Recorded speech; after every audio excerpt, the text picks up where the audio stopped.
ada jenang sengkolo, ada macam-macam lah mungkin, bubur poncowarno atau apa. Nah, dikandung maksud apa? Kita ngawerui, bukan hanya tentang merawat raga kita, tapi juga tentang sukma kita. Nah, sukma kita itu apa? Sedulur papa tadi. Karena di sedulur itu juga banyak macamnya sebutannya. Kakang kawah diarani getih lan puser.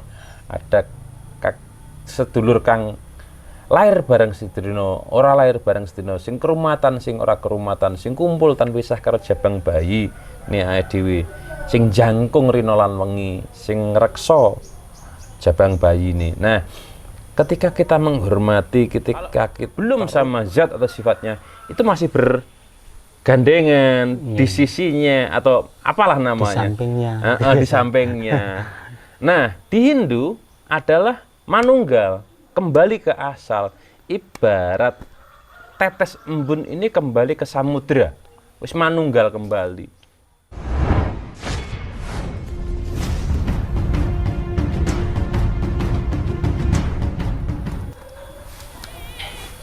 Om Swastiastu, salam budaya, salam sejahtera, Rahayu Sagung Dumadi, salam sejahtera untuk kita semua.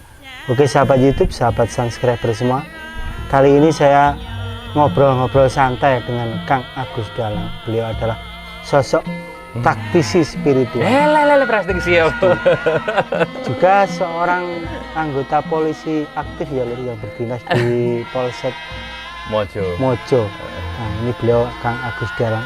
Dan bagaimana obrolan saya dengan Kang Agus Dalang ini, saksikan terus di Kandangan Teman Vlog. Jadi suasana hari ini kita nyantai ya lur, kita ngobrol-ngobrol nyantai, yang penting ada maksud-maksud nanti yang mungkin selama ini yang kurang kita pahami Kang ya. Kang Agus nanti bisa menjelaskan. Ya, gini Kang, semampunya lah. Ya, tapi pasti nyantai. Mampu. Mampu disusul. Oke, Om Swastiastu Kang Agus. Ya, ini saya mau tanya-tanya untuk karena hubungan antara spiritual Jawa dengan Hindu ini kan berhubungan erat sekali Kang Agus. Mohon dijelaskan spiritual Hindu Jawa dalam bingkai Weda. Nah, mungkin Kang Agus nanti bisa menjelaskan secara detail, secara terperinci agar pemirsa Kandangan TV ini bisa lebih memahami spiritual Jawa yang dalam bingkai Weda. Monggo Kang Agus. Sebelumnya saya sampaikan Om Swastiastu. Om Swastiastu buat dulur-dulur Kandangan TV juga, mudah-mudahan keberkahan, keselamatan, kerahayuan selalu menyertai kita semua dan anak cucu kita. Nah, tentang pertanyaan tadi, spiritualitas Jawa dalam bingkai Weda ya. Nah, di dalam Hindu itu perlu dipahami dulu tentang Pancasrada. 5 dasar keyakinan yang harus diyakini dan itu memang menjadi dasar kita beragama Hindu. Dalam Pancasarada itu, panca itu 5, serada itu keyakinan. Orang Hindu harus yakin adanya Brahman atau sang paraning dumadi tadi kalau di Jawa, sang urip sejati. Nah, yang kedua adalah Atman. Orang Hindu percaya adanya Atman atau Atmo dalam bahasa Jawa atau nyawa umumnya. Nah, orang Hindu harus percaya bahwa ada nyawa itu ada. Atma itu ada. Terus ketiga adalah Karmapala, ngunduh wong pakarti kalau di Jawanya. Ngunduh wong pakarti.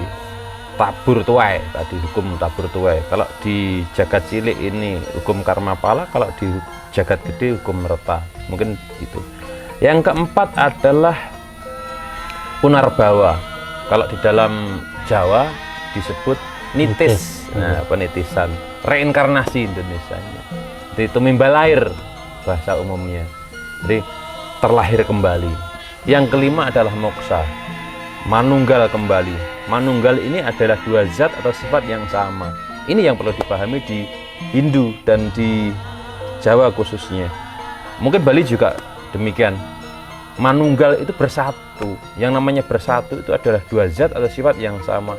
Kalau belum sama zat atau sifatnya, itu masih bergandengan di sisinya atau apalah namanya, di sampingnya.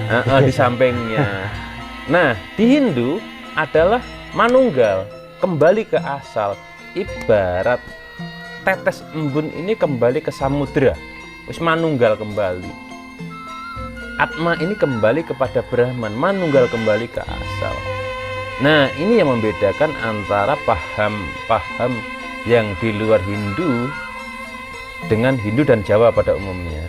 Nah, ini karena Tuhan itu di pemahaman yang lain tidak boleh disamakan, tapi di Hindu untuk kembali ke asal, untuk menyatu kembali bahwa ini adalah dua zat atau sifat yang sama, berarti kan sama sifatnya, maksudnya zatnya atau asalnya. Nah, ini sudah endingnya, akhirnya sudah berbeda. Nah, kembali kepada Brahman tadi. Ini mohon maaf kalau ada salahmu, itu murni dari saya ya. Murni itu pemahaman saya. Kalaupun ada benernya itu murni dari Gusti semata. Brahman ini menguasai jagat, menguasai alam semesta raya, planet-planet dan sebagainya. Ini Brahman, Gusti kang karya jagat yang widiwasa. Nah, ini yang menguasai jagat. Kalau di jagat alit ini baru bernama percikannya Atma. Ini menguasai jagat alit. Nah, di jagat alit ini ada 3 wadak, 3 badan yang kemarin kita entas-entas ini. Jadi kalau kita mau menyatu harus tahu asal-muasalnya dulu dari 3 unsur itu kan. Nanti bagaimana mau kembali kalau kita tidak tahu asal kita kan? Aku mau pulang tapi nggak tahu asal rumah saya mana kan, itu kan ya lucu. Nah, makanya ada sangkan paraning dumadi, tahu sangkannya dan tahu parannya, kalau di Jawanya seperti itu. Jadi badan wadak ini badan halus, sukma, dan baru antakarana badan penyebab. Ibarat ini televisi ini gelegernya, wadaknya, wujudnya, ada gambarnya, itu sukmanya. Listriknya ini sumbernya. Kalau listriknya hilang, maka gambar tidak ada, dan televisi ini nggak ada fungsinya lagi. Nggak bisa disebut televisi karena nggak bisa ditonton juga, karena kehilangan listriknya, sumbernya. Begitu juga dengan manusia. Ketika ada raga, sukma, baru nyawa, sang penyebab ini tadi. Lah, raga ini berasal dari mana? Kemarin saya sudah ketika entas menyinggung sedikit bahwasanya raga ini berasal dari Panca Mahabhuta. Panca Bhuta ini berasal dari Panca Mahabhuta. Angin, geni, banyu, bumi, angkasa. Ketika bumi menumpang air kena api matahari, dia menjadi uap air ini. Bercampur dengan angin. Ketika bercampur dengan angin, di angkasa dia akan menjadi mendung, jatuh jadi hujan. Disitulah siklus rantai kehidupan terjadi. Dimakan manusia, dimakan hewan, menumbuhkan tumbuhan. Lah, saripati ini menjadi komubang kemuta, benih laki, benih perempuan, sperma, ovum. Ketemunya laki dan perempuan, inilah raga manusia. Ini yang menjadi sedikit pembedanya. Kalau mungkin di keyakinan yang lain, manusia itu hanya berasal dari tanah khusus, kan gitu. Kalau di Hindu tidak. Di Hindu berasal dari unsur Panca Mahabhuta tadi. Jadi ada apinya, ada anginnya, ada airnya, ada tanahnya, ada angkasanya. Dan ini penyusun raga kita. Baru sukma, baru nyawa tadi. Lah, ketika entas-entas ini yang disatukan ke asal dulu adalah raganya. Makanya diaben dulu gitu. Lah, untuk menyatukan ini apakah orang Jawa harus diaben? Tidak. Apakah di Trunyan harus diaben? Tidak. Ini dikembalikan ke asalnya sesuai dengan keyakinan masing-masing. Makanya di Hindu tidak bisa dipukul sama rata, harus dikubur semua, harus dibakar semua. Bukan. Cuman yang tercepat untuk menyatukan semua elemen ini adalah dibakar, diaben, diabukan tadi. Nah, setelah itu ada upacara-upacara yang kan seperti kita entas-entas dahulu. Nah, ini yang menjadi pembedanya. Nah, ketiganya kita punarbawa atau terlahir kembali. Ya, karma pala. Ketiganya setelah Brahman, Atman, Karma Pala. Nah, ngunduh yang pakar. Kita berbuat. Dalam perbuatan ini kita ada paugeran, yaitu Trikaya Parisuddha. Pemikiran, pemikir, pangucap, ucapan, tumindak, perbuatan laku dan perilaku ini yang wajib dan harus disucikan. Nah, kalaupun dalam perbuatan-perbuatan ini belum mencapai sebuah kesempurnaan untuk moksa atau sampurnaning pati, maka dia akan tumimba lahir ke 4 tadi, punarbawa. Jadi ketika kita lahir di sini, ada perbuatan-perbuatan yang memang harus kita sucikan dan kita harus perbaiki dalam kelahiran kita ini. Maka beruntunglah ketika kita terlahir menjadi manusia, karena di situ kita terlahir menjadi manusia, punya sabdo bayu itu, punya akal budi perbuatan tadi yang bisa meningkatkan kehidupan kita. Kita bisa menebus karma, menghapus karma perbuatan kita dahulu, bisa memperbaiki karma kita dulu, dan meningkatkan kehidupan kita selanjutnya, entah itu nanti menjadi kehidupan yang lebih baik lagi atau lebih dari itu untuk mencapai moksa. Seperti itu. Nah, ketika kita terlahir di keempat tadi, carada keempat tadi, punarbawa atau tumimba lahir ke alam dunia tadi, kita punya hutang. Trirana, 3 hutang tadi. Hutang kepada Sang Hyang Widi. Nah, dari kelahiran itu ini kan? kelahiran kita dari kelahiran itu kita sudah membawa hutang, artinya kan? Sebuah kanugrahan, kita bisa menebus kembali itu, kita punya hutang yang besar kepada Yang Widi. Jadi mungkin dalam kelahiran ini adalah kesempatan terbaik untuk kita melunasi hutang itu kan? Memperbaiki. Nah, Tuhan di dalam agama Hindu tidak saklek, tidak keras, tidak menghukum dengan tanpa belas kasih. Kita terlahir kembali ini bentuk belas kasih Tuhan untuk kita meningkatkan derajat kehidupan kita. Dikek kesempatan. Cara anak keliru iku serta merta tidak wis di penjara dihukum nih, wis gak oleh metu ke penjara selawase selamanya, bukan. Dikasih kesempatan, keluar lagi, perbaiki lagi, seperti itu. Ya, Tuhan itu maha pengasih, ya kan gitu, mau welas. Nah, ketika 3 hutang ini kita berusaha menebusnya dengan pancayatnya. Nah, tadi di yatnya 5 yatnya ini kita tebus, mulai buta yatnya sampai nanti ke dewa yatnya kan. Itu bentuk-bentuk perbuatan kita untuk mensucikan, untuk menebus hutang-hutang kita, supaya di kehidupan kita menjadi lebih baik, sehingga kita mencapai tujuan dari agama itu, yaitu moksartam jagatya jayati dharma, kebahagiaan dunia dan mencapai kesampurnaan jati atau moksa tadi. Nah, yang setelah ini dilakukan keempat tadi, barulah kelima moksa manunggal tadi. Moksa itu adalah menyatu semua elemennya tadi. Rogone bali, sukmane bali, nyawane atmane bali. Makanya di dalam dunia pewayangan, ketika Kunto Wibisono, Begawan Wibisono, adiknya Kumbakarna ini memberikan sebuah wejangan kepada Kumbakarna bahwa di dalam lakon Astabrata Wahyu Makutoromo, Kumbakarna ini bingung, saya ini satria, saya ini membela nusa dan bangsa, tanah kelahiranku, tapi kenapa saya belum bisa mencapai keswargan jati, belum bisa mencapai moksa? Aku satria, labuh sampai mati untuk membela tanah kelahiranku, tapi aku belum bisa moksa. Apa yang keliru dengan diri saya? Ternyata walaupun sedikit saja kesalahan, tetap ada yang membuat kita tidak bisa mencapai kesempurnaan. Karena si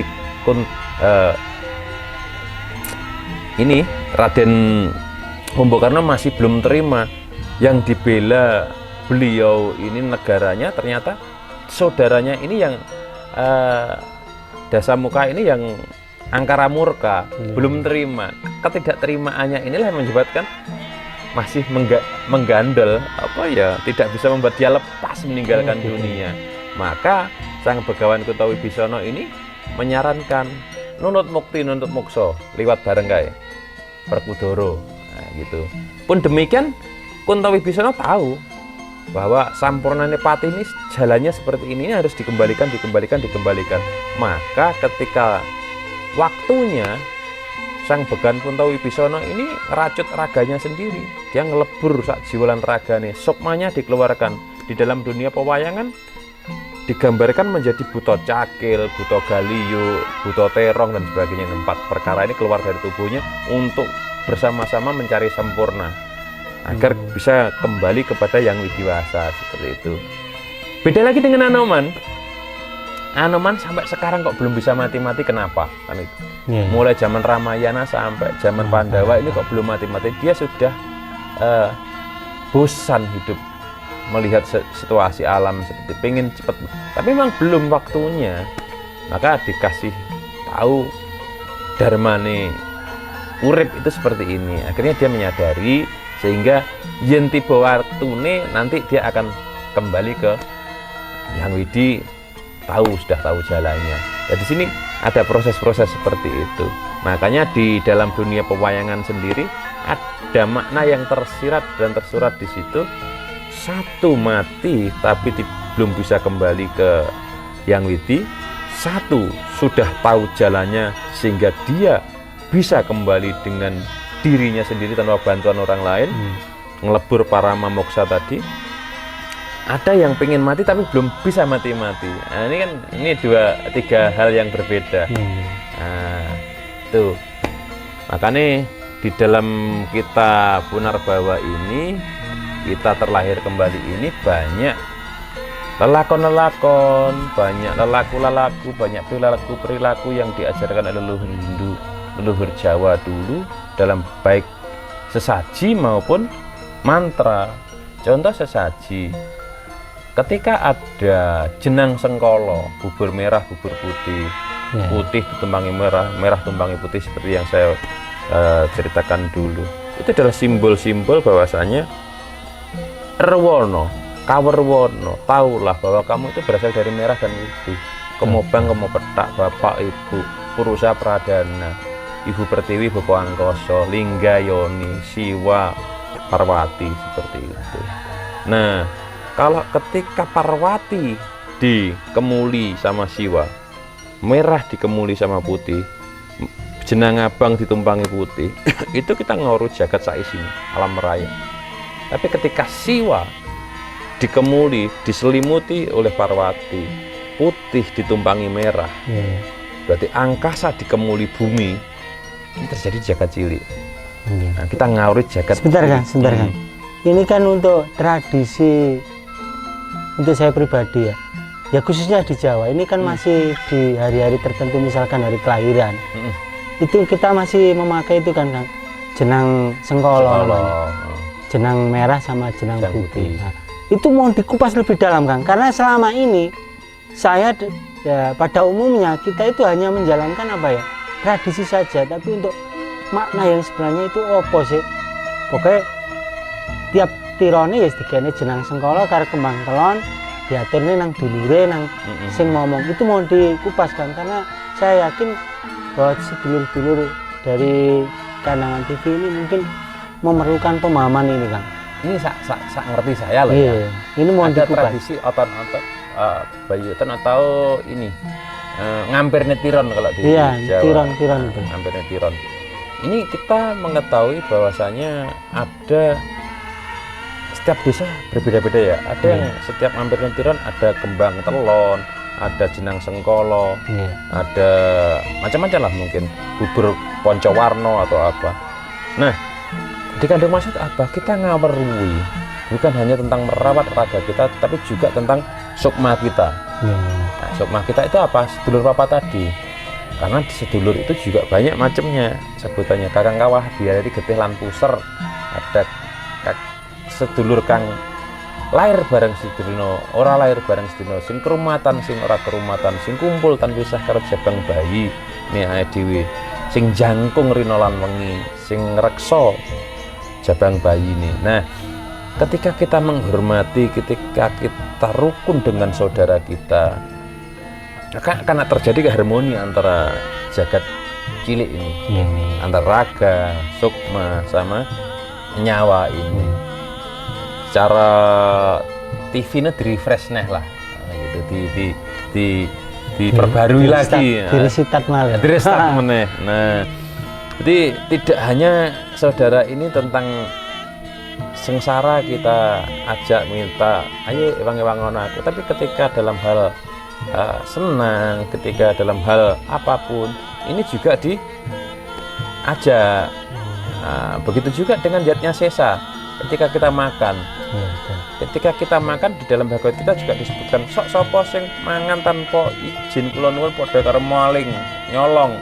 Siapa saja yang mau makan tanpa memohon izin atau mengaturkan niatnya dulu, sama halnya dengan mencuri. Nah, kan dosa. Ketika dosa ini apa sih? Kegelapan. Akhirnya kita tidak bisa mendapatkan prajna atau wiveka, kecerdasan atau kebijaksanaan. Semakin gelap, semakin terjadi ada kebodohan, kebuntuan dalam hal spiritualitas. Maka orang dahulu ketika makan bukan hanya tentang ketika ngampir netiron, tapi bahkan setiap hari ketika makan ini diambil dulu sedikit.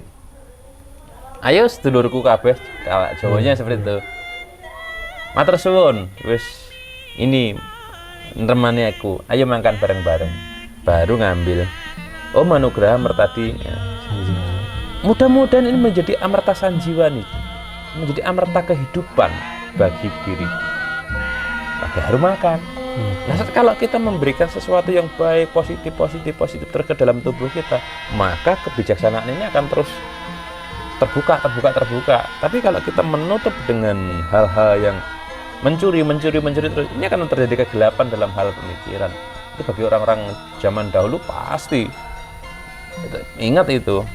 Bahkan menanam pun, sebelum menanam mau menitipkan benih ke bumi, ada cok bakal atau daksina di Bali.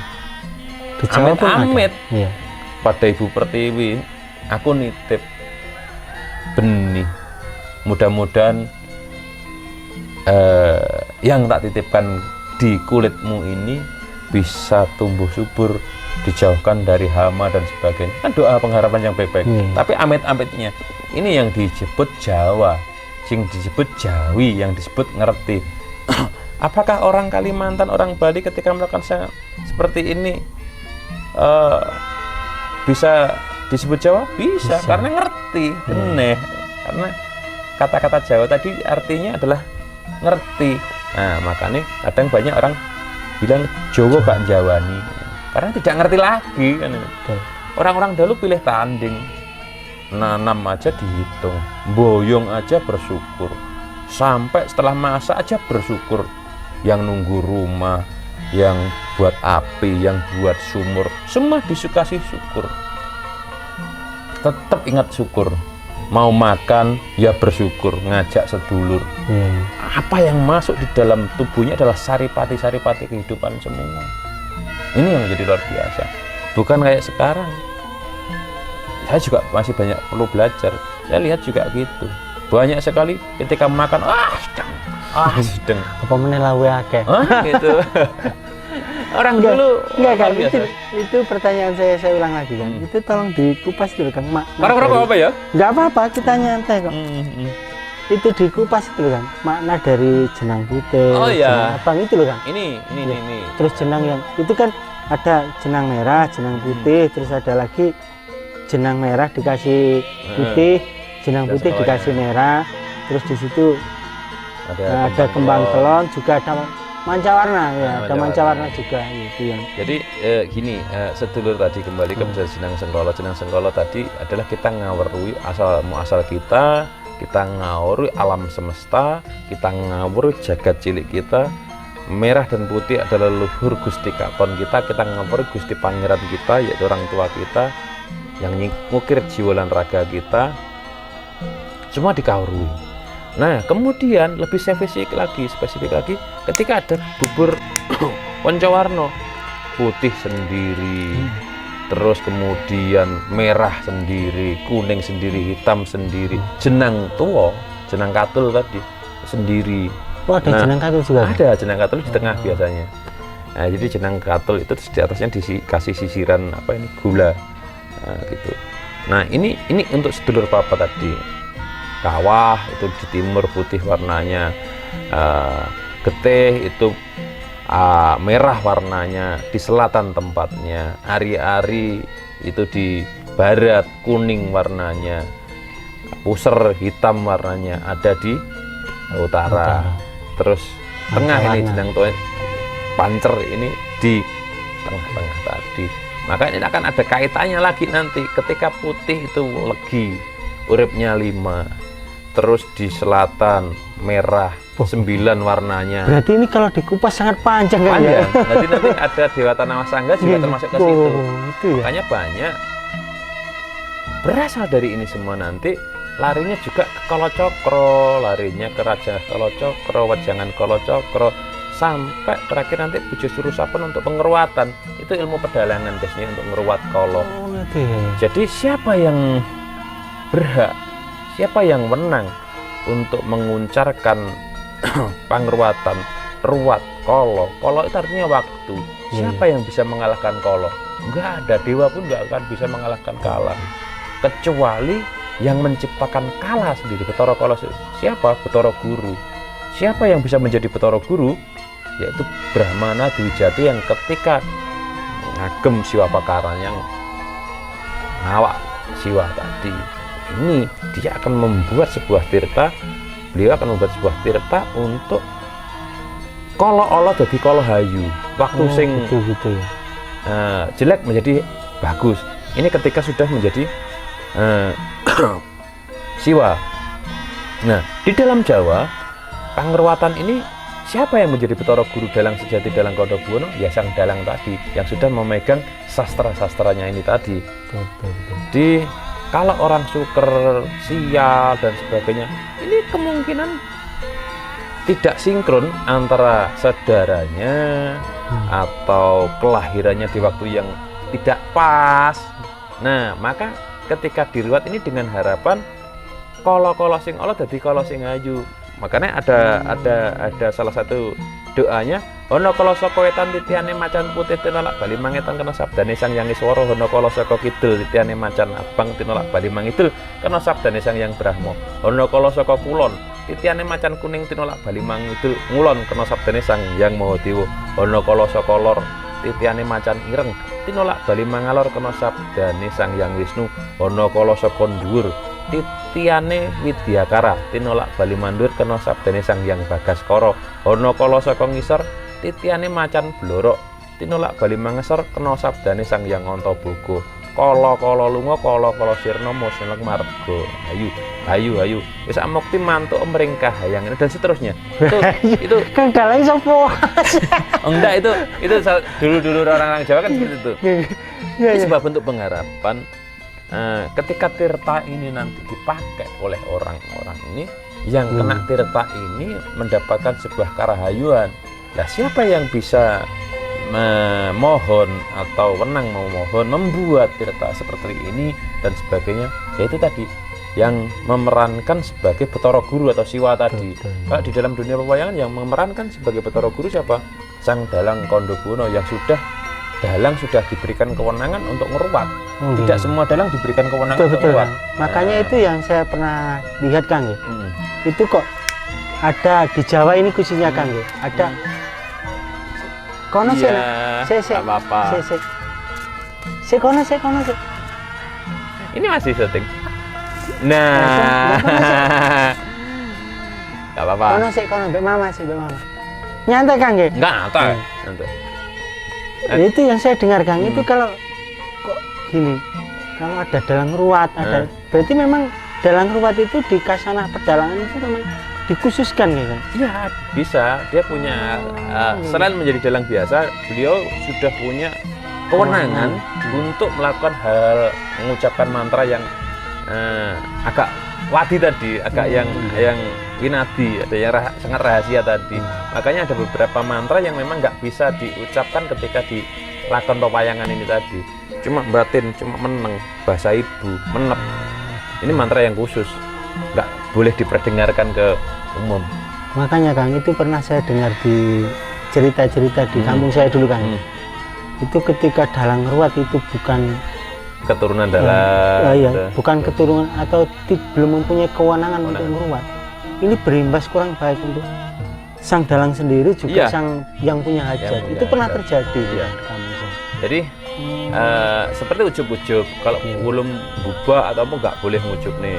Sebenarnya setelah Sirna Langkertaning Bumi, setelah pergeseran budaya yang sedemikian masif, sebenarnya siapa sih yang berhak mengucapkan mantra-mantra suci ini yang sudah diberikan kewenangan?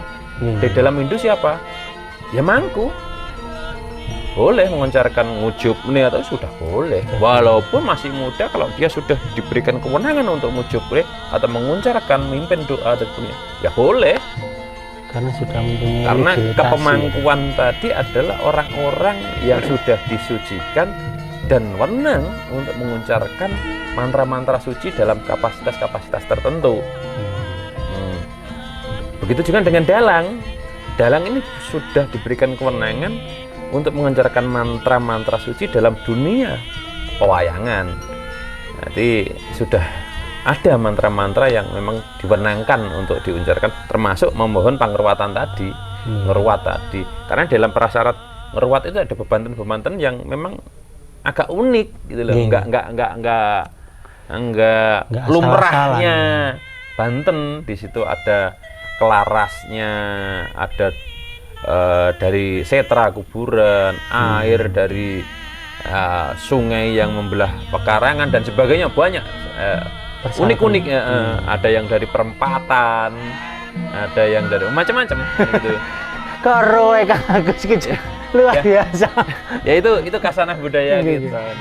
Nah, itu tidak lepas dari agama Hindu yang dulu tumbuh berkembang ketika zaman-zaman kerajaan yang luar biasa. Karena budaya yang diwariskan kepada kita ini yang paling cocok buat anak cucu kita, udah generasi dengan ekosistem, dengan alam yang ada di Nusantara. Nggak mungkin leluhur kita ibarat harimau mengajarkan meninggalkan ilmu cara bertahan hidup, ilmu yang luhur kepada anak cucunya, cara bertahan hidup dengan cara makan rumput. Nah, kodrati kita betul Kang. Kita sudah ditakdirkan oleh Yang Widi untuk lahir di sini, diwarisi ilmu yang luar biasa, terus kita menolaknya, bahkan menyingkirkannya, terus mengganti dengan hal-hal yang baru dari luar yang di sana mungkin belum cocok dengan adat budaya di sini. Kita meninggalkan yang di sini, malah mengagung-agungkan yang di luar, kan aneh. Oh, sana lebih enak makan rumput, nggak gini, nggak menyakiti orang gini. Tapi kita sudah dicipta jadi raja hutan. Kita sudah dicipta dari orang-orang leluhur yang hebat. Kalau kita memungkiri itu, kemudian kita ikut-ikutan makan rumput, ya bisa. Tapi sampai bertahan berapa lama? Ya, gitu. Betul. Ya. Jadi memang leluhur kita ini sudah mengajarkan sesuai dengan ekosistem di sini kan? Iya, itu sudah melalui Encene penelitian. macan ya kudune mangan daging. Iya, kita kodratnya. Kalau kita kita lahir dari rahim ibarat kambing, ya, kalau kita makan ikut-ikutan makan daging ya nggak bisa. Kita terlahir dari leluhur yang luar biasa. Ya kita harusnya jadi luar biasa, kok malah minder dengan yang lain. Ini aneh kan? Betul. Ya ini Kang, semoga nanti bisa menjadi wawasan Kang untuk generasi kita ke depan. Bahwa kita ini terlahir sebagai raja hutan. Iya. Yang leluhur kita sudah mengajarkan bagaimana bertahan hidup sebagai sosok raja hutan. Iya. Jadi nggak usah ikut-ikutan makan rumput. Jadi gini, terkait dengan sedulur papat lima panjer tadi, ngampir netiron, kalau itu pakai jeneng sengkolo, pakai kembang, telon, kumbanyu atau apa, kalau pakai jenang poncowarno, monggo silakan. Itu kasanah budaya kita, pahami, lakukan, yakini, jadilah. Pahami bahwa ketika ngampir netiron kelahiran kita berterima kasih kepada Tuhan bahwasanya sudah diberikan kesempatan untuk hidup. tak banteni, tak kawerui, tak sajeni jiwa lan ragaku ini seperti itu. Nah, harapannya apa? Monggo silakan. Kalau memang hanya untuk bersyukur, silakan. Kalau ada pengharapan, doa atau keinginan macam-macam, monggo silakan, itu kembali kepada diri pribadi masing-masing. Apakah bisa ketika kita ngampir nitron puasai hari kelahiran kita untuk harapan tujuan tertentu? Bisa, monggo, itu sangat bisa. Kalaupun hanya untuk bersyukur kepada Yang Widi, ya tidak apa-apa. Saya sudah bersyukur ya Tuhan, sudah diberikan kehidupan yang sangat luar biasa seperti ini, sudah bisa menikmati kehidupan yang luar biasa ini. Saya tidak punya harapan apa-apa, hanya ingin berterima kasih dan bersyukur dok. Saya melakukan puasa ini, ya silakan. Nah, kalau punya, wah aku pengen jadi gini-gini, aku pengen gini-gini, ya silakan. Tergantung pribadi masing-masing. Dalam lakon pewayangan, Sang Begawan Kunto Wibisono ini mengeluarkan saudaranya semua untuk kembali ke Kasampurnan ini. Di situ saudaranya siapa aja? Cakil, Buto Terong, Kemanden, Kasaktian, Nafsu dan sebagainya. Itu saudara kita semua. Ini dikeluarkan untuk kembali ke Sampurna. Itu. Jadi untuk memang dalam diri kita itu bentuk-bentuk angkara, bentuk-bentuk marah, bentuk-bentuk segala. Itu memang dalam kalau diwujudkan bisa menjadi itu semacam Buto Cakil, Buto Terong, Buto macam-macam itu kan. Itu penggambaran kalau di dunia pewayangan. Sampurnanya adalah siapa? Jiwa kesatria, satria yang luar biasa, Janaka tadi, Permadi. Jadi untuk sampai pada tahap kesempurnaan kita harus juga menyempurnakan saudara-saudara kita. Iya, itu saudara kita. Jadi itu juga nanti ikut kita sampurnakan. Apakah itu tujuan utama kita untuk ketemu saudara kita gini sudah mentok di situ di dalam hidup? Kalau sudah ketemu saudara 4 ini sudah pencapaian paling tinggi? Belum. Menurut saya belum. Karena tujuan Sidi Luhur itu kita tahu sangkan kita tahu asal kita, baru kemudian keparan ke tujuan kita.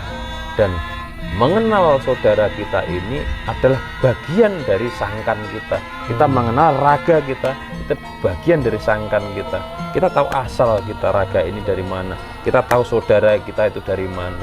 Setelah tahu ya sudah, ajak kerjasama yang baik. Di rumah ini semua titipan Tuhan untuk dirawat sehingga kita bisa nanti kembali ke asalnya. Dengan cara apa? Kebijaksanaan tadi. Kita kembali ke asalnya. Kita tahu raga kita nanti asalnya dari mana, kembali kemana. Kita tahu saudara 4 itu asalnya dari mana dan kembali kemana. Sehingga sang Atma ini bisa lepas, melenggang dengan tenang tanpa ada jeratan, tanpa ada hambatan, ikatan keduniawian ini tadi.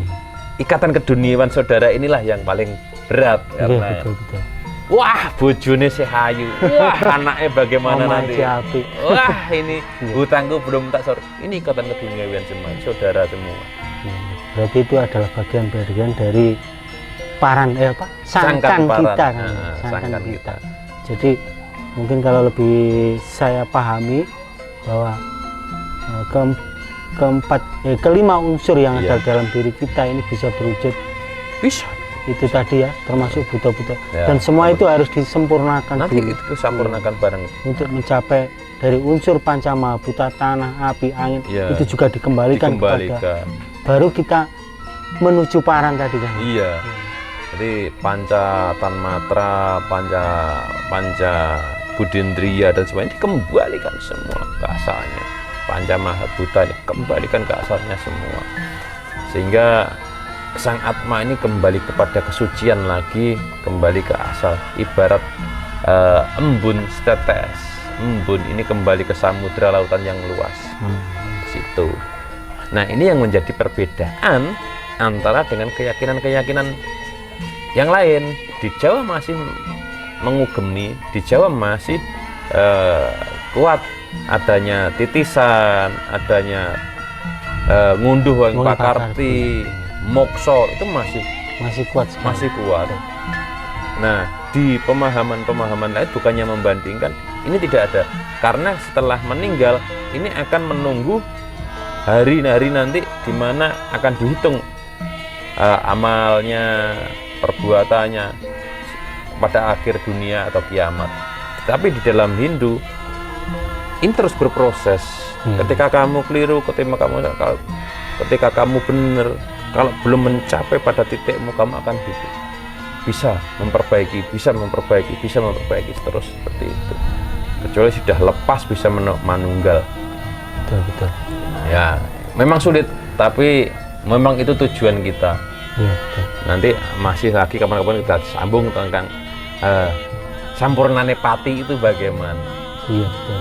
Apakah yang kecelakaan, apakah yang ulah pati kendat dan gantung diri, tabrakkan diri dan sebagainya, apakah bunuh diri, meninggal karena tua mati, atau memang karena sudah bisa melihat kesempurnaan kemudian meninggal dengan kemauannya sendiri.